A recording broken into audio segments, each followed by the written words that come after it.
Hey everyone, apparently a Redditor has a leaked script that has supposedly leaked online. The subreddit FreeFolk has created a thread which narrates the plot points of the entire Season 7. I'll leave a link in the description to the original thread so you can check it out. I'm going to narrate all the leaked plots in this video, and I'm not sure how legit these spoilers are. It's up to you to decide it.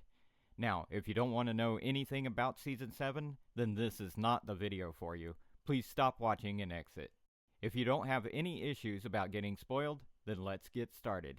Episode 1. The White Walkers are marching toward the south of the Wall. Bran crosses the wall, meets with Ed, the new Lord Commander of the Knights, and Jon's best friend. Sansa wants to give the lands of those who betrayed Jon to those who supported him, but Jon in the first episode refuses to hold the children of the Karstark and the Umber families responsible for the actions of their fathers. This doesn't please Lyanna Mormont or Sansa, but Jon basically just tells her to deal with it. He doesn't plan to rule the North the way it has always been. At the end of Episode 1, Dany and her fleet land at Dragonstone. Nobody says anything. She walks up the steps to the keep and we follow her through the building until she reaches Stannis' old war room. She looks out the window at the land ahead that used to belong to her family. She picks up one of the chest-like pieces on the table and looks at Tyrion, who has followed her up. She reportedly says one line, "Shall we begin?" End of episode. Episode 2. Jon receives a raven from Dany. She's summoning the Lords of Westeros. Jon and Davos decide to go because they need the dragonglass from Dragonstone. He leaves Sansa in charge of Winterfell. He also leaves Ghost at Winterfell, where he stays all season. Episode 3. Jon and Davos arrive at Dragonstone. Tyrion meets them on the beach, and the Dothraki take their ship. Tyrion brings them to meet Dany, encountering Missandei and Grey Worm on the way. The throne room contains a number of Dothraki. Dany and Jon meet. Dany demands he bend the knee, which he refuses. Evidently he discusses the White Walkers, but she doesn't believe him. Since Tyrion and Jon had met earlier, Tyrion insists that Jon isn't crazy. Davos tries to mention Jon's resurrection, but Jon dismisses it. Bran arrives at Winterfell. Mira returns home. We probably won't see her again for quite some time. Episode 4. Arya arrives at Winterfell. She is going to get reunited with her siblings after a very long time.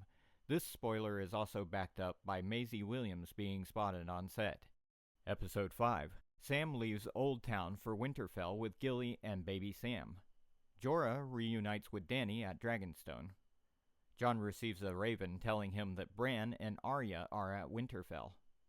Jaime, Bronn, Tyrion, and Davos have a secret meeting at some point where Tyrion tries to persuade them to surrender to Dany, which Jaime ignores. Not sure if this happens before or after Dany ambushes the Lannister army. We're going to finally see in this season. He is back in King's Landing making weapons, and he is found by Davos. Again, leaked set photos for Season 7 have confirmed his return, as well as him being filmed with Davos and Jon Snow. Episode 6. Jon leads a small force, himself with the members of the Brotherhood, the Hound, Tormund, Jorah, to capture a White. The team is attacked by the Night King's army, including a White and a polar bear. The bear kills Thoros, apparently a slow death. They are surrounded on an island on a frozen lake and are nearly overcome when Dany and her dragons show up.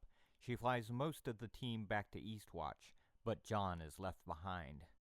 He is almost killed, but Benjen arrives and sends Jon off on his horse while continuing to fight the Horde. Jon watches Benjen swarmed by undead as he rides half dead to safety. He's killed and raised as the Night King's mount. Jon offers to give up his title as King of the North if Dany and her forces will help against the White Walkers. Episode 7. Sansa sentences Littlefinger to death, which Arya carries out. Sansa being responsible for the end of Littlefinger is an inevitable prophecy. I'll explain this later in one of my videos. Cersei awakens in a bed covered with blood. The general assumption is that she miscarries. Sam and Bran figure out Jon's heritage. He is apparently a legitimized Targaryen named Aegon. The legitimization probably comes through marriage. The Dragon Prince and Lyanna might have secretly married in the God's Wood, and Targaryen customs support polygamy. Aegon the Conqueror had 2 wives. Some theories claim that the evidence for their marriage lies in the crypts of Winterfell. Jon and Dany make out for the first time on a boat which is headed north. The wall falls at the end of the episode. The Night King attacks the wall with the reanimated lion. He now breathes blue flame. For many reasons, I firmly believe the wall will eventually come down. I'll talk about this in detail in my next video. So that's all. Thanks for watching, like and share this video, and don't forget to subscribe.